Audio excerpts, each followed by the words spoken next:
Da-dum. Hey. It, Dun, this is the podcast. dun, dun, dun, dun, dun, dun. You know, We're probably gonna have to pay for that. yeah, Adam. No, I think if you produce it yourself, you do your own instrumentation. Oh, I played my own instrument. Everybody knows what we're talking about. We're talking about the music from the movie Jaws that is, I mean, as iconic as anything else in the movie Jaws, the music, maybe even more so. I mean, more people, if you show someone a 1 second scene from the film or play them a 1 second of the music, which is going to make them say Jaws first. 2 notes is all it takes. Man behind the Jaws theme, as well as so many other iconic themes, Oh my God, so many. movie and TV. They're finally doing a documentary about him, directed and produced by Laurent Bouzereau, coming November 1st. We're talking, of course, about the great composer John Williams. And the documentary is called Music by John Williams. And we've talked about John Williams many times on this podcast. I mean, when you think about movie scores of the past 40, 50 years, he's probably at the very top. Yeah. I mean, he was the soundtrack of our lives. Like pretty much from childhood to now, we have had John Williams in our heads that whole time, pretty much. And I mean, and some of the biggest movies ever made have his music. And his music isn't just some little incidental thing that's tinkling away while things are happening. His music actually comes to the forefront in so many of these films. Like, so iconic. You think about Star Wars and Indiana Jones, all those things that you immediately dun dun dun dun. You know, it's totally instant in your head. I'm finishing that instantly. Indiana Jones. You hear the orchestra. Yeah. When you see the picture, you see a photograph from a film. You hear that music. Yeah. I first became aware of him when I was very young and first started becoming aware of music in the context of motion picture or television motion picture. Because when I was a little kid, I really liked the show Lost in Space. And the music in that show was so beautiful. I mean, there was other people that did music for it too, but John Williams did the themes and so much of the heart and the feeling in the show. Like whenever the kid and the father would talk, there was a theme that would come in, and it was like got to your heart, like father and son having a conversation, and just he was able to tap into the emotional content of film and drama. And you take the idea of a type of character, and he would write a theme for that type of character, like the Indiana Jones, great example, a heroic theme, and the Jaws theme, which is like this almost primitive sounding, like an animal that doesn't really have much going on in his brain other than kill, eat, right. That, how do you portray that musically? How do you say a primitive predator in music? I love that he does that. I love that so often you listen to his music, it's so familiar to us, but really go in and listen to it with your ear, like in that context of like, what is the music doing for the film? Turn it down and watch the film, then turn it back up and see what it does. Right. Well, he also he carried, like you were talking about, he carried that through about writing for characters. Yeah. Even in a contemporary like Star Wars, each character has kind of its own little theme. So when that character comes on screen, you get that feeling. And so it was like, I love that he was able to create iconic themes for not even just moments, but characters. It was so good. And also the beginning of Superman, the movie. Yeah. Oh God, yeah. One of the best. So like stirring, you feel like you're in a concert hall, and it's just gets you ready for the movie. I think you look at the list, it's crazy. Jurassic Park, Saving Private Ryan. I mean, on and on and on. It's amazing stuff, so I love that feeling he brings. I could go on and on about his scores and the technical side of it. It's not even, you can go into that, but what is so impactful for me with his music, like with other people who write for picture, like Ennio Morricone is another, John Williams is the American Ennio Morricone, I guess. And for me, what that means is someone who's able to, they're basically a filmmaker. I've talked to people who do scores, And I always say, you're just as much of a filmmaker as the director and the editor on this film. Mm-hmm. You are making a film by providing this music for it. And, just as much as the actor, the performance writer, the director, the editor. And what I was going to say, aside from the technical aspects of how the music is written and dissonance and minor, major notes, whatever, how they affect us emotionally. Yeah. There's just a basic visceral emotional element to the best of musical score. Yeah, definitely. Hey, we got a trailer and we can hear it. I think everybody would almost, we know he did every film, every huge film, but I think we'll probably be even surprised by some of the stuff they even show in some films he did that will be like, oh yeah, he did it. Oh yeah, he did that. I think it'll be really fun to see that. So let's definitely take a look at it. I also love how the music by John Williams, they made that the title, like his film credit is the title of his movie. That's very cute. All right, here we go. Yeah. And the greatest way to demonstrate how much music affects movies, play it absolutely with no music at all. And then go back and do the whole scene again with all the cues. And you'll recognize the absolute brilliance of John Williams. The minute John raises his baton and plays the first theme,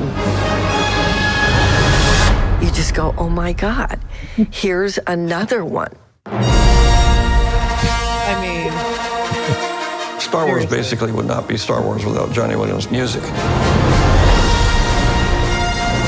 People say, how do you do so much work? I was filled with the love of music and the pleasure of doing it with great musicians. After he does music for my movie, I start to see my movie in his way. I love that. The first thing I played for Steven on this piano was this. And I played that for him, and he said, what is that? What are you going to do with it? He's somebody who learned his skills painstakingly. I think people should see somebody who has worked alone in a room for 60 plus years. There's a lot of sacrifices, and I think that he expresses himself through music.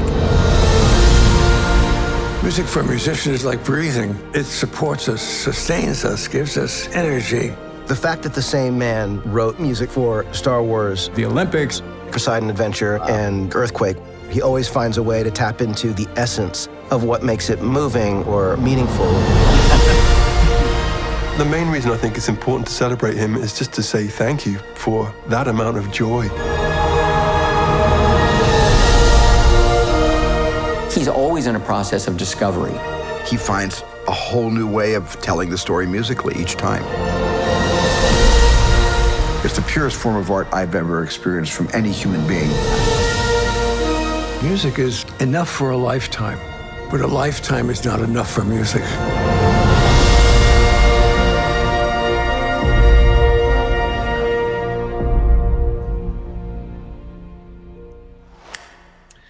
All right, this one is going to give me the misty eyes. It was so good. Yeah. Talk about stirring, 2 minutes. 2 minutes of his music. Yeah. Scratches the surface, of all the great music, movies or TV shows, even like you mentioned Lost in Space. He did so many great 60s shows, the beginnings. Just, that's Johnny Williams. He was Johnny Williams. Yeah. So he seems like a wonderfully kind of like, humble guy too. It just seems across as a nice person. Yeah. I mean, he's a gifted composer, and that takes heart. You can't, a sociopath can't be a very good musician. They can copy maybe, but to be a good musician, you have to have a capacity for emotion and understand emotion and understand, because I always say emotion when I talk about music, but that's what I think is, like Spielberg said in there, he's like a direct expression of art. Yeah. And I think music is perhaps the most direct expression of the artistic, whatever it is, the spirit spark, the essence, the entity in us that wants to express art.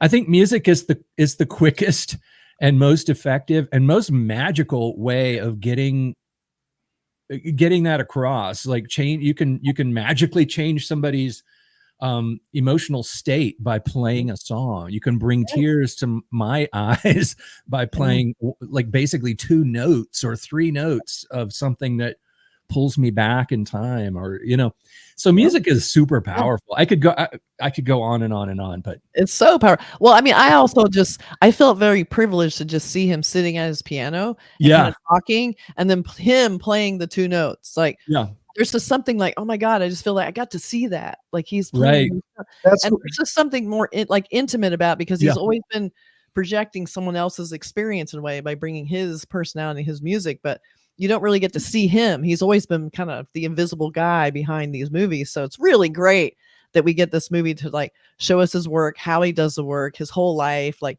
what he's been, how he's done it, and how he went from, TV shows, doing TV show interstitial music, to soundtracks, to massive score, basically creating the epic score genre to movies, and then going to orchestra, like conducting orchestras, like, to get the out from behind the scenes and get in front of an audience. I mean, it's so great. Like there's just something really nostalgic about seeing John Williams. Yes. I'm just so happy to see him. And also just, you see him with the baton in front of the orchestra, but then when you see him, it all starts with him at a piano in a room by himself, jotting down notes on a music staff. I mean, that's where it all starts. By hand. Yeah, he just writes down the notes. I love that. Where all it came from. So it's touching to see that. It's like, it just didn't come from some computer AI, it just came from a guy. And I don't want to disappoint anyone, but by watching this film, you're not going to learn how to do what he does. There's something that you're born with it. Yeah, it's true. I mean, there's some people who are able to tap into that stuff. They have, that's where stories about people with magical powers came from, legends of people who had magical abilities. Those are the artists, those are the people who could do things that other people couldn't do and produce emotional responses in people with this thing that they did. And so when you study music, people have studied music their whole lives. There are people that are the same age as John Williams who have studied music just as long as he has, and they don't have it, That's why he's special. I mean, there's only one John Williams. Yeah. That's why he's, we have this documentary. And speaking of artists, I mean, I'd love to take a look at the poster. Yeah. So I had the immense privilege of getting to design this poster with the team that I worked on. I got to work with Disney, the team of the agency, and we came up with this poster. I feel like this is like a career high for me to be able to be part of John Williams documentary in any way, shape, or form. But I'm so glad I got to be part of this. Very talented art directors I worked with who helped work on this and design it. And then this just put it all over the top of having Steven Spielberg pointing at a poster I have to help design. Oh my God. He's doing a sort of presentation gesture with his left hand and then a point with his right hand. He's like giving you like a double. It's kind of The Price is Right. Here's the new Chevy Chevette, I mean, I was so pretty thrilled. awesome, Kathy. I mean, Jaws is one of my most favorite films. I've been a Spielberg fan my whole life. It's like, just to have him look like almost touching a poster, it has blown my mind. I would love to have been in the scene with him, but I was not. But almost. So very excited. I love doing the poster. It's a beautiful poster. It's iconic. It's exactly what it needs to be for this subject matter. I think it's him doing his thing, and it's simple. It's like there's no extra details. There's no explosions or Star Wars images in the background. There's no shark coming up. It's just him. Yeah, him and his hands, the hands that do this. Right. So I love the purity of it. We just kept it really simple, and I like that you did that. I can't wait to see this movie again. Yeah, and again and again. Well, congratulations, Kathy, because I think you're matching the quality of the film. I'm sure the documentary is going to be really high end. It's got the producers are got great music. I hear Kathleen Kennedy, Ron Howard, Brian Grazer. So this is top flight stuff that's going to be on Disney Plus.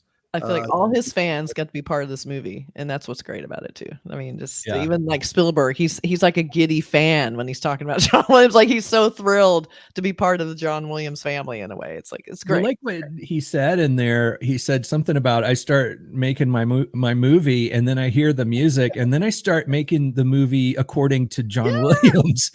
And what that tells me is that the music is informing the drama and Collaboration. in a really profound way. You cannot put your finger on what makes music work or not work.